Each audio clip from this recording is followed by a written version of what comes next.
आज हम भारतीय ज्ञान परंपरा के अंतर्गत नामकरण के विषय में चर्चा करेंगे। ये विषय बहुत ही प्रासंगिक है। जैसे आजकल किसी का नाम देख लो, ट्विंकल, रिंकू, पिंकू, ऐसे नाम चल रहे हैं आजकल। कोई लड़की है, उसका नाम है सुमन, प्रभात। अब पता ही नहीं चलता ये लड़की है या लड़का है। तो नामकरण को लेकर के भारतीय ज्ञान परंपरा में जो बताया गया है वो बड़ा बेजोड़ है, ये जरूर जानना चाहिए। ये चर्चा वैसे तो व्याकरण महाभाष्य में पस्पसान्निक में ही जब आनुषंगिक प्रयोजन बताए हैं भाष्यकार ने, तो जो 12वां आनुषंगिक प्रयोजन बताया है दशम्याम पुत्रस्य, वहाँ लेकर के इसकी चर्चा की है। तो वो क्या कहीं गृह सूत्रों में उपलब्ध होते हैं, उनकी कैसी क्या स्थिति है, ये सब आप जानेंगे। नाम जो है सभी व्यवहार का मूल है।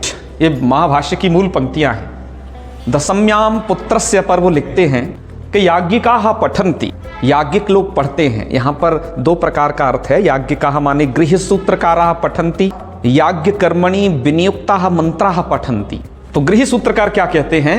दशम्युत्तर कालम पुत्रस्य जातस्य नाम विदध्यात्। दशम्युत्तर कालम में क्या समास किया जाए, इस पर कैयट और नागेश में मतभेद है। कैयट तो कहते हैं कि यहाँ पंचमी समास कर लीजिए, दशम्याः उत्तरम दशम्युत्तरम, ऐसा। लेकिन महाभाष्य के गूढ़वेत्ता नागेश कहते हैं ये जो आप कर रहे हो पंचमी का, वो पंचमी भयेना इत्यादि अपेतापोढ़ मुक्त बहुत सीमित जगह पर है। जब कोई वचन आपके पास उपलब्ध नहीं है तो तब तक आप जो है समास नहीं कर सकते। हाँ, एक विकल्प अवश्य है। तत्पुरुष समास के अंतर्गत द्वितीया, तृतीया, चतुर्थी, पंचमी, सप्तमी तक जो है जितना कहा है उतना समास करना है। पर यदि उससे अतिरिक्त कहीं समास मिलता है तो उसे योग विभाग के द्वारा सिद्ध किया है।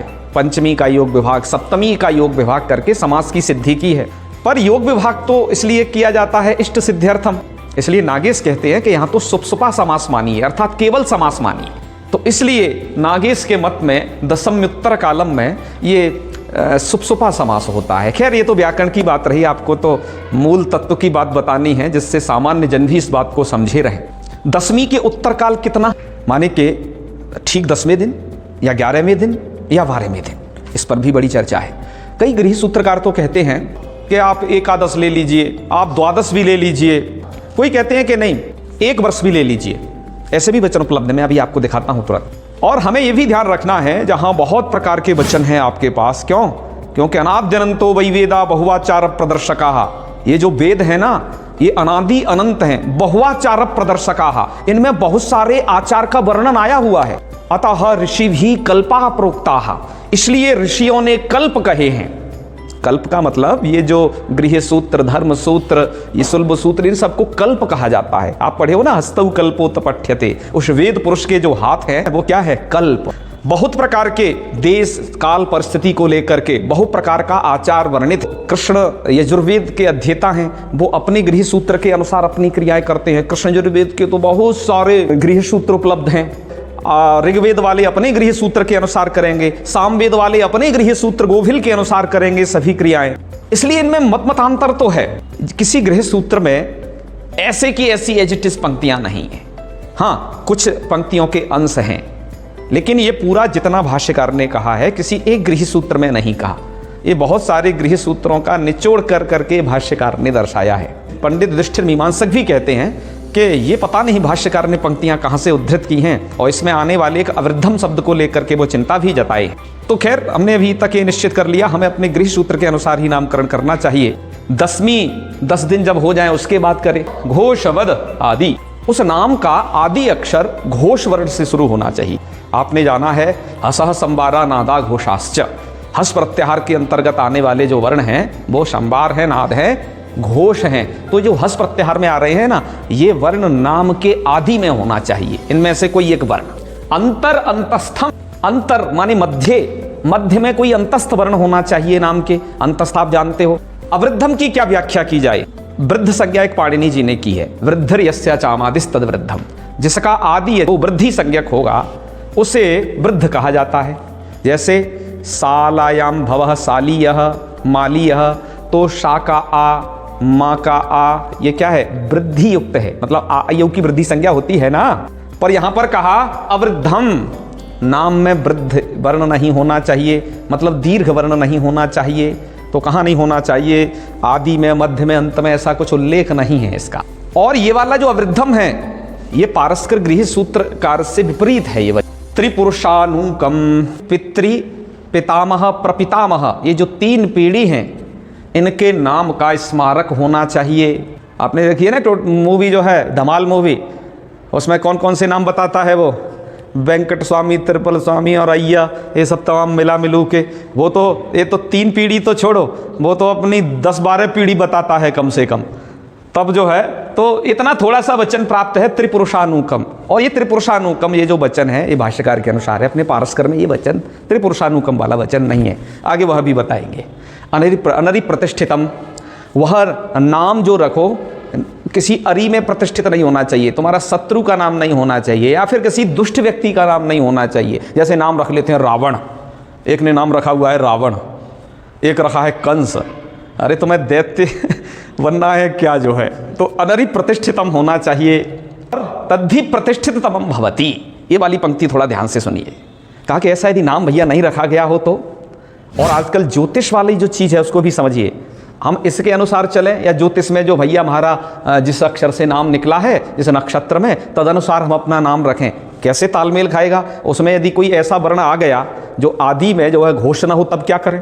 तो ये व्यवस्था अपने अपने गृह सूत्रकारों की अलग है। बहुत सारे गृह सूत्रकार हैं जो ज्योतिष वाले नाम को प्रेफर नहीं करते हैं, कुछ करते हैं, कुछ कहते हैं कुछ उसके अनुसार करो, पर ये व्यवस्था बिल्कुल अलग अलग है।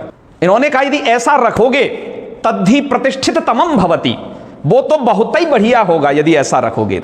और नाम में अक्षर कितने होने चाहिए भाई, जैसे अभी एक लंबाईमान नाम को हम बोल रहे थे धमाल मूवी वाला, ऐसा कि नहीं, द्वयक्षरम चतुरक्षरम वा नाम, 2 अक्षर का या 4 अक्षर का नाम रखो ज्यादा से ज्यादा। अब ये जो जितने भी वचन कहे 2 अक्षर 4 अक्षर, स्त्रियों के लिए कुछ और व्यवस्था है, वो पतंजलि जी ने नहीं दर्शाई है, वो अपने अपने गृह सूत्र से जाननी। और नाम कैसे रखो, कृतम कुर्यात, नाम कृदंत वाले प्रत्ययों के होने चाहिए भाई, न तद्धितम, तद्धित प्रत्यय से युक्त नहीं होने चाहिए नाम। जैसे कृत प्रत्यय है, घय प्रत्यय, अच प्रत्यय है, इनसे युक्त रखो, है ना। और भी जो जो प्रत्यय कहे हैं, णिनी, अणबुल इत्यादि, लेकिन उसमें तद्धित वाला प्रत्यय नहीं होना चाहिए, अपत्य वाला अण अथवा गोत्रापत्य वाला इ वगैरह ये कुछ भी नहीं होना चाहिए। पारस्कर के अनुसार कुछ वचनों को रखा है। दशम्याम उत्थाप्य ब्राह्मणान भोजयित्वा पिता नाम करोति, शूतिका गृह से उत्थाय, उठ करके, ब्राह्मणान भोजयित्वा, लगभग 3 संख्या के ब्राह्मणों को भोजन करा करके, पिता नाम करोति, पिता नामकरण करता है। और गृह सूत्रकारों में इसमें भी मतभेद है, कहीं पिता और कहीं माता, माता का भी नाम है कि माता भी है उसमें, माता पिता माता दोनों नामकरण करते हैं, लेकिन अपने पारस्कर में पिता है भाई। और नाम कैसा होना चाहिए, देखिए पंक्तियां, द्वयक्षरम चतुरक्षरम वा, 2 अक्षर वाला या 4 अक्षर वाला नाम होना चाहिए पुरुषों के लिए, स्त्रियों के लिए आगे व्यवस्था बताते हैं। और चीज वही है, घोषवद आदि, घोषवर्ण आदि में होना चाहिए, मध्य में अंतस्थ होना चाहिए। दीर्घाविनिष्ठानम कृतम कुर्याद न तद्धितम, दीर्घ वर्ण उसमें होना चाहिए। इसकी एक व्याख्या दीर्घ वचनाविनिष्ठानम की मेदिनी कोशकार हैं, ये अनविष्ठान शब्द को कहते हैं कि ये अवसान परक है। इनके अनुसार क्या है, या तो दीर्घ वचन, दीर्घ शब्द अंत में होना चाहिए या विसर्ग अंत में होना चाहिए। जैसे किसी का नाम है यदि दीर्घ वाला देव शर्मा, तो देखो दीर्घ बाद में आ गया। और अथवा ऐसा नाम बोले देवः, इसमें तात्पर्य है। ये बात हरिहर ने नहीं कही है, हम एक गोभिल सूत्र का व्याख्यान देख रहे थे तो वहां पर भी ये वचन है, वहां के एक भाष्यकार ने बातें लिखी हैं। और बात वही है, देखो कृतम कुर्यान न तद्धितम, तो एक वाली ये वाली वचन वहां अवृद्धम कहा गया था, लेकिन यहां तो कहा गया दीर्घ होना चाहिए।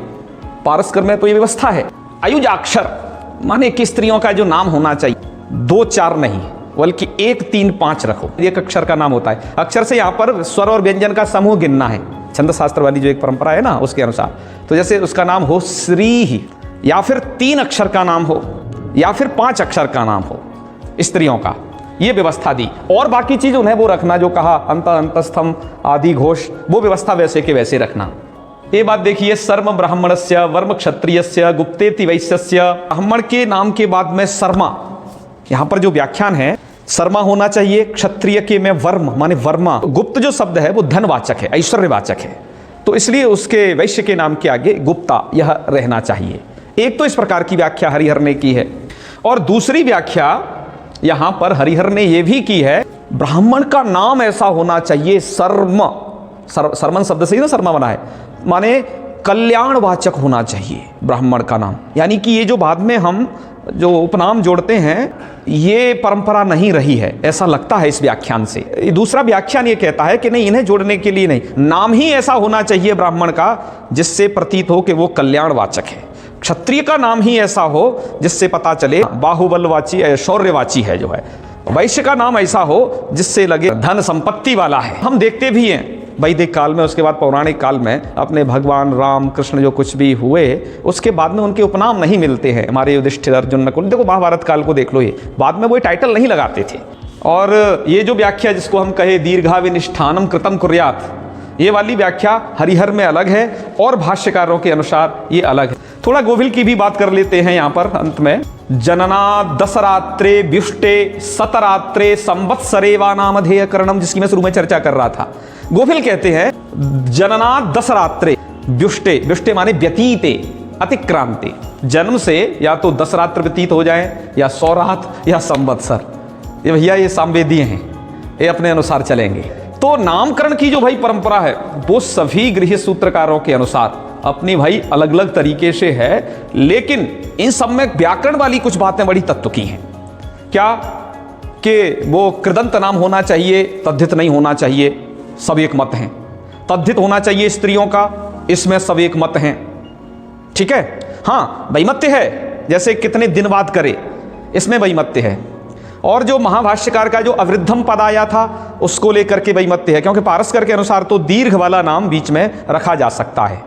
जैसे किसी का नाम हो सकता है, ब्राह्मण हो तो भद्रकारी, भद्र शब्द में भा आदि में है तो घोष वर्ण आदि में है, झवै भा आ गया और र बीच में आ गया भद्र, और कारी शब्द भद्रकारी कृदंत प्रत्यय से निष्पन्न है और 4 अक्षर वाला है ये नाम। तो द्व्यक्षरम चतुरक्षरम जो कहा जा रहा है, इससे भी पता चलता है कि ये नाम समास युक्त भी हो सकता है, माने 2 पद हों, 2 पद जुड़ करके एक बन जाएंगे तो 4 अक्षर हो जाएंगे। लेकिन उन्होंने एक बात और कही, अदांत है, ये एक अलग बात है जो कि पारस्कर में नहीं है, ये गोभिल में है। गोभिल कह रहे हैं कि दांत नहीं होना चाहिए। दांत की व्याख्या जो है इन्होंने की है यशोदा शब्द ही है, लेकिन ये दांत में यशोदा जैसे शब्दों की चर्चा है। अब है तो क्या करें, इन्होंने कहा यदि ऐसा रखोगे इसके अनुसार तो वो ज्यादा प्रतिष्ठिततम है। प्रयास करिए आप ऐसे रखिए, टिंकू पिंकू टिंकी की बुक्कू ये सब छोड़ छाड़ करके। मैं आपस्तम का भी एक वचन दिखा देता हूं आपको। दशम्याम उत्थितायाम स्नातायाम पुत्रस्य नाम दधाति पिता मातेति।